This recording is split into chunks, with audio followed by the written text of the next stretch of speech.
साथियों नमस्कार, आप सभी का बहुत बहुत स्वागत है आज के इस वीडियो में।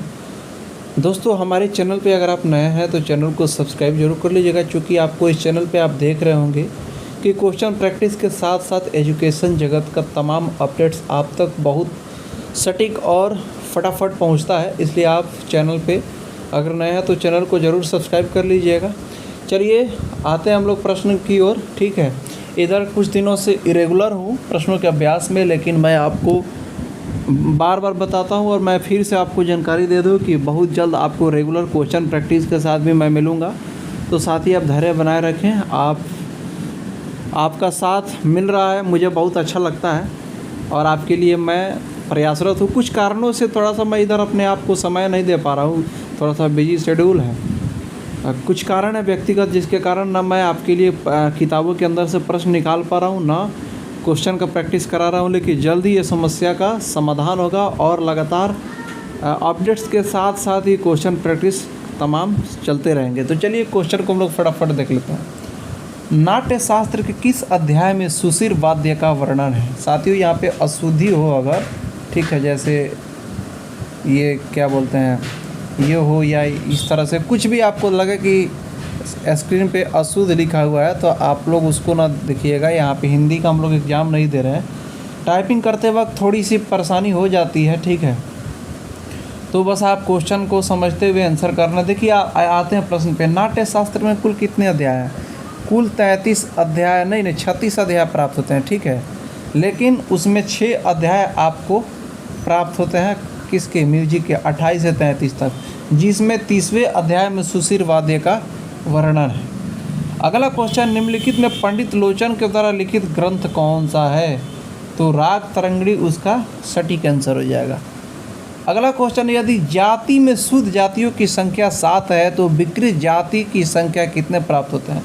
साथियों देखिए मैं आपको बता दूं, कुल 18 जाति हैं, ठीक है, जिसमें 11 विकृत और 7 शुद्ध। अब आप इसको प्लस करेंगे तब 18 बनेगा ये, ठीक है। तो इसमें पूछ रहा है कि यदि जाति में शुद्ध जातियों की संख्या 7 है तो विकृत जातियों की संख्या कितने प्राप्त होते हैं?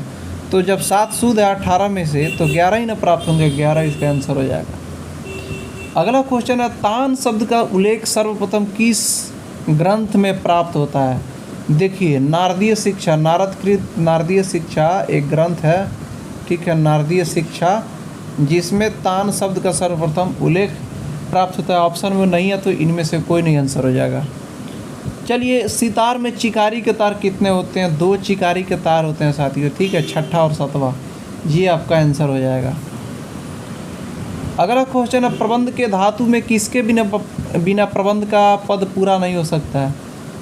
देखिए उद्ग्रह मिलापक ध्रुव अभोग, ठीक है, जिसमें अभोग एक ऐसा धातु है जिसके बिना प्रबंध का पद पूरा नहीं हो सकता है। प्रबंध के बारे में मैं एक वीडियो में आपको पूरा डिटेल बताया था, उसमें ये चीज़ बताया था कि अभोग किस तरह से बहुत ही महत्वपूर्ण है। साथियों आपके एग्ज़ाम के पहले क्वेश्चन प्रैक्टिस के साथ साथ आप बिल्कुल टेंशन फ्री रहें। आपको मैं डिटेल में भी सारे टॉपिक के जितने भी इंपॉर्टेंट टॉपिक हैं वो सारे टॉपिक डिटेल में समझाऊंगा भी क्वेश्चन प्रैक्टिस के साथ साथ। बस आप ये ध्यान दीजिए या आप इतना जान लीजिए कि आपका जो एग्ज़ाम है नोटिफिकेशन अभी नहीं आया है और इतना जल्दी आने भी नहीं जा रहा है, ठीक है।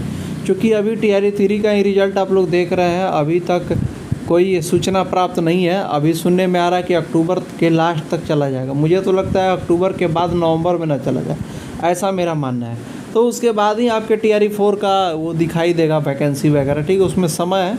लेकिन मुझे ध्यान है कि आपके साथ मैं जुड़ा हुआ हूँ, आपकी जिम्मेवारी को मैं अपना जिम्मेवारी माना हूँ, तो उसको ज़रूर मैं उसको पूरा करूँगा। तो आप धैर्य बनाए रखें। जैसे आपका एग्ज़ाम का घोषणा होता है तब मैं अपने काम में बिल्कुल फास्टनेस ला दूँगा। आप बिल्कुल अभी से कोई अच्छा पुस्तक पढ़ते रहें, ठीक है। चलिए अगला क्वेश्चन है। देखिए कुछ मेरे मित्र का कमेंट आता है कि कौन सा पुस्तक पढ़ें। मैं तो कहता हूँ कि अगर राग परिचय के चारों भाग अगर आपके पास हैं, ठीक है, तो आप चारों भाग को अच्छे से पढ़िए। अगर आपको कुछ समझ में नहीं आ रहा है कि कौन सा किताब पढ़े तो राग परिचय बहुत ही जेन्युइन पुस्तक है, आप उसको पढ़ जाइए चारों भाग, ठीक है। बाकी कोई भी पुस्तक में मटेरियल वहीं रहता है। हाँ, ज़्यादा पुस्तक पढ़ेंगे तो कन्फ्यूजन होगा, क्योंकि संगीत एक ऐसा चीज़ है ना, उसमें आप जितना पढ़ेंगे उतना ज़्यादा कन्फ्यूजन होगा। एक ही बिंदु को अलग अलग पुस्तकों में अलग अलग बातें लिख दी जाती है, ठीक है, तो इसमें कंफ्यूज नहीं होना है। चलिए अगला क्वेश्चन है, राग भैरवी के गंधार और निषाद को शुद्ध कर दे तो कौन सा प्राप्त होगा। देखिए राग भैरवी में 4 स्वर क्या क्या लगते हैं, रे, ग, ध और नी, ये चारों स्वर आपके कोमल लगते हैं। अब ये पूछ रहा है कि भैरवी के गंधार और निषाद को शुद्ध कर दिया जाए, यानी कि ग और नी को शुद्ध कर दिया जाए तो केवल रे और ध कोमल रहेगा तो भैरव प्राप्त हो जाएगा। अगला क्वेश्चन है, 7 स्वरों के क्रमिक समूह को क्या कहते हैं, क्रमिक समूह को सप्तक कहते हैं, सप्तक आंसर हो जाएगा। रागों के निर्माण में कम से कम कितने स्वर का होना जरूरी है, कम से कम 5 स्वर का होना जरूरी है रागों के निर्माण के लिए, वहीं थाटों के लिए कम से कम 7। अगला क्वेश्चन, निम्नलिखित में आलाप का प्रकार है, निम्नलिखित में आलाप का क्या प्रकार है, आलाप्ति गान, रागालाप, रूप का आलाप, ये सभी आलाप के प्रकार एक सदिक आंसर हो जाएगा। अगला क्वेश्चन है, नाट्य शास्त्र में औनतवाद के लिए क्या शब्द का प्रयोग किया गया।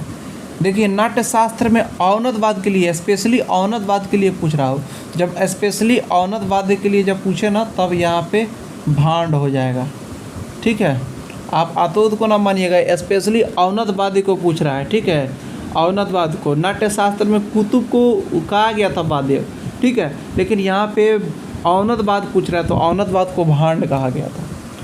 चलिए अगला क्वेश्चन है, स्वर को ताल रहित विस्तार करके गायन करना क्या कहलाता है।